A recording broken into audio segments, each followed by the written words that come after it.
عالم دین وہ تو کہتے تھے کہ قلندر جس دو حرف لا الہ کچھ بھی نہیں رکھتا، فقیہ شہر قاروں ہے لغت آئے حجازی کا. تو اقبال نے کبھی دعویٰ نہیں کیا کہ میں عالم ہوں، مگر اس کے باوجود اللہ تعالیٰ نے ان سے یہ خدمات کیوں لی؟ قائد اعظم جیسی شخصیت سے یہ خدمات کیوں لی؟ اس وقت اتنے زیادہ علماء بر صغیر میں موجود تھے، وہ کہاں تھے؟ کیا وہ ہماری مدد کو آئے؟ وہ تو سیکولر ہندوستان میں رہنا زیادہ پسند کرتے تھے اور پاکستان کے تو اسلام کے خلاف سمجھتے تھے. تو اگر فرض کیجئے ان لوگوں کی یہی ہیں جن کو مغربی دنیا نے سید جمال الدین افغانی،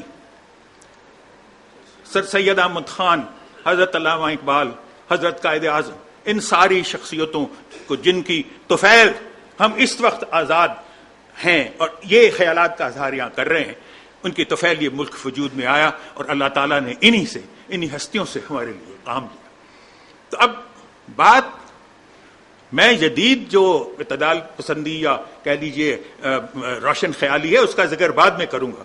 یہاں میں صرف اتنا عرض کرنا چاہتا ہوں کہ ان شخصیات نے ہمارے سامنے یہی ان کا پیغام ہے کہ ہم نئی تعلیم حاصل کریں.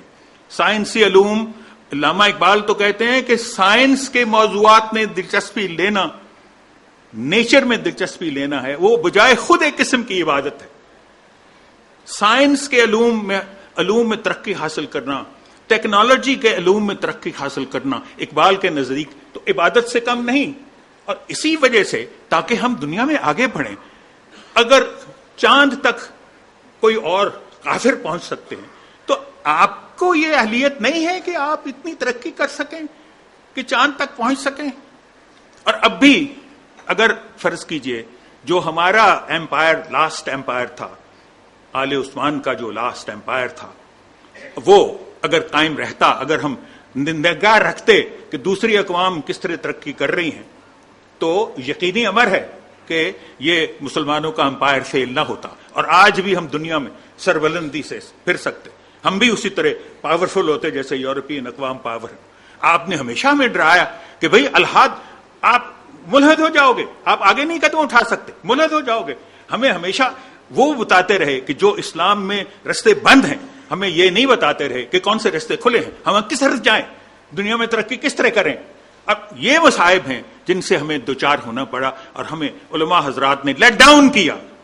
اور اگر وہ ہمارا ساتھ دیتے تو ہم آج ترقی کر کے بہت آگے نکل چکے ہوتے. آپ اندازہ کریں راجا رام موہن رائے جنہوں نے ہندوؤں کو ترغیب دی کہ جدید علوم حاصل کریں، وہ سر سید احمد خان سے 100 سال پہلے انہوں نے یہ اعلان کیا تھا اور ہندو اس وجہ سے ہم سے 100 سال آگے ہو گئے. لیکن ہم اپنی کہہ لیجئے اپنی انا میں دبے رہے اور ہم آگے نہیں نکل سکے. ہم یہی نعرے بلند کرتے رہے کہ یہودیوں کا کافر ہیں، فلاں کافر ہے، فلاں کافر ہے، ایک دوسرے پر کفر کے فتوے لگاتے رہے. کبھی آپ نے سنا ہے کہ مساجد میں مسلمان کو مارتا ہے یا عبادت گاہوں میں ہم ایک دوسرے کو قتل کرتے ہیں؟ یہ کس قسم کے واقعات ہیں؟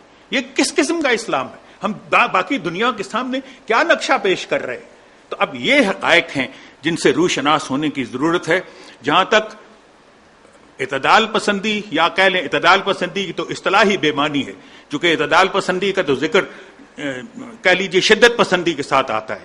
جو متشدد ہو اس کو آپ کہیں گے کہ بھائی اعتدال سے کام لو، اس کا کوئی تعلق روشن خیالی سے نہیں ہے. لیکن یہ حقیقت ہے کہ جہاں تک روشن خیالی کا تعلق ہے، پاکستان بجائے خود روشن خیالی ہی کی بنیاد پر وجود میں آیا ہے، چونکہ اس پر علماء نے ہمیشہ اعتراض کیا. چند صرف علماء تھے جو قائد اعظم کے ساتھ تھے یا بعد میں شامل ہو گئے، لیکن اکثر علماء نے پاکستان کی تشکیل اور قیام کی مخالفت کی ہے.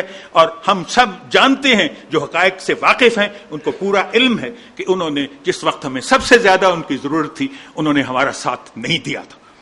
تو اب یہ حقائق سامنے رکھتے ہوئے میں تو صرف اتنا عرض کرنا چاہوں گا کہ جس وقت ہم روشن خیالی کا ذکر کرتے ہیں تو ہمیں اقبال یا قائد اعظم کے نقطہ نگاہ سے سوچنا چاہیے، سید جمال الدین افغانی کے نقطہ نگاہ سے سوچنا چاہیے، مولانا شبلی کی نقطہ نگاہ سے سوچنا چاہیے. وہ روشن خیالی ہے جس کو ہم روشن خیالی سمجھتے ہیں. ہم نے یہ اصطلاح استعمال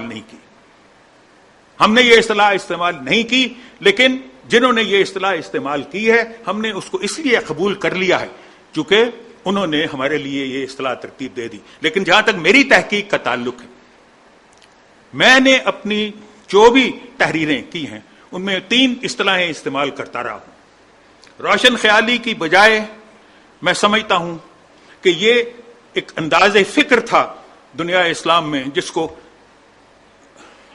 اصلاحی انداز فکر کہتے ہیں۔ میں روشن خیالی کی اصطلاح استعمال نہیں کرتا، میں اصلاح پسند سمجھتا ہوں ان لوگوں کو۔ یہ اصلاح چاہتے تھے ہمارے معاشرے میں، ہمارے مذہبی اور اخلاقی اقدار میں اصلاح کے خواہش مند تھے۔ یہ شخصیات جن کی بنیاد پر ہم نے یہ ملک حاصل کیا اور دنیا اسلام میں اس کے سامنے ایک مثال بننے کی کوشش ہم نے اپنی طرف سے ہمارے زعماء نے کی، یہ اصلاح پسند تھے، ان کا نقطہ نگاہ اصلاحی تھا، یہ روشن خیال نہیں تھے، یہ اصلاح پسند تھے، یہ اصلاح چاہتے تھے۔ اور دوسرا جو فرقہ تھا کہہ لیجئے جو اس کے مخالف تھے ہمارے علماء حضرات، وہ اس وقت روایت پسندی کی اصطلاح میں ان کے لیے استعمال کرتا ہوں۔ روایتی انداز فکر بمقابلہ اصلاحی انداز فکر، اور جو بے کس عوام تھے، جو بیچارے جاہل عوام تھے، جن کا اور کچھ بھی نہیں تھا سوائے اس کے کہ وہ تصوف پر یقین رکھیں، مزاروں کی پرستش کریں، ان کے لیے عوامی اسلام کی اصطلاح استعمال کرتا ہوں۔ عوامی اسلام یا عوامی انداز فکر اسلام کے متعلق کیا ہے، اصلاحی اسلام انداز فکر اسلام میں کیا ہے، اور روایتی انداز فکر اسلام میں کیا ہے، یہ 3 چیزیں ہیں۔ میں نے تو اصلاح کبھی یہ استعمال نہیں کی جس کو آپ روشن خیالی کہتے ہیں۔ روشن خیالی ہماری اصطلاح نہیں ہے، یہ مغرب کی اصطلاح ہے، اور ہم اس کے مقابلے میں جو اصطلاح استعمال کرتے ہیں اور ہمیں کرنی چاہیے وہ اصلاحی انداز فکر ہے۔ اور میں اس پر فخر کرتا ہوں کہ اپنی طرف سے میری جو بھی کوشش ہے، میری تمام کوتاہیوں کے باوجود جو بھی میری کوشش ہے وہ یہی ہے کہ ہم اصلاح پسندی کی طرف جائیں، ہم اصلاحی انداز فکر اپنے آپ میں پیدا کریں، ہم ایک دوسرے پر کفر کے فتوے مت لگائیں، ایک دوسرے کی بات سنیں۔ میں جس محبت کی خاطر یہاں آیا ہوں وہ اسی بنیاد پر میں کہہ رہا ہوں، یہ میری مجبوری ہے کہ میں اس شخص سے محبت بھی کرتا ہوں، اس کا معتقد بھی ہوں، اس سے اختلاف بھی کرتا ہوں، لیکن یہ میرے لیے اختلاف ان کے ساتھ جو ہے وہ زحمت نہیں ہے، وہ اللہ تعالیٰ کی رحمت۔ شکریہ۔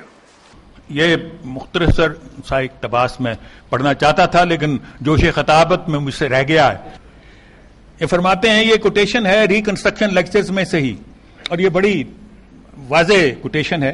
اس میں فرماتے ہیں کہ ہمارے علماء کو اس بات کا احساس نہیں کہ کسی قوم کی تقدیر کا انحصار اس بات پر نہیں کہ اسے کسی نہ کسی اصول کے تحت مستقل طور پر منظم رکھا جائے، بلکہ اس بات پر ہے کہ قوم کس قسم کی لائق اور جرت مند انفرادی شخصیتیں پیدا کر سکنے کی اہل ہے۔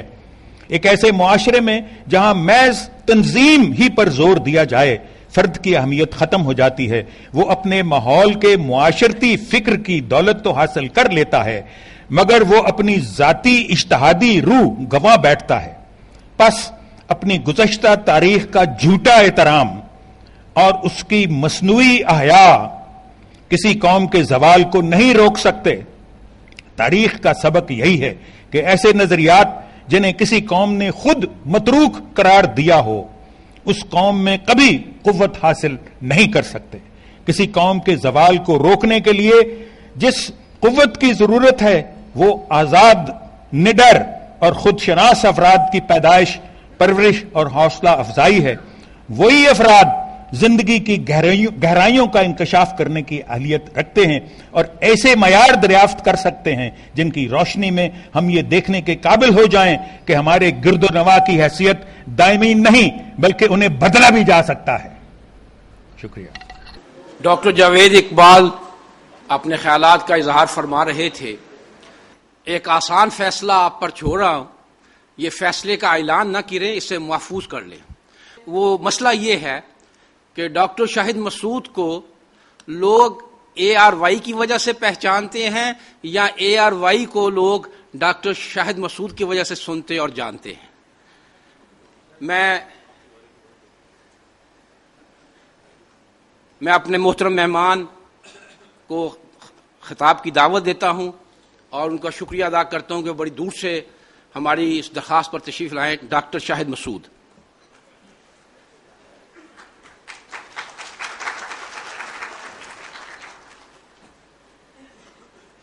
السلام علیکم جی. سب سے پہلے تو بہت شکریہ منتظمین کا کہ انہوں نے مجھے مدعو کیا یہاں.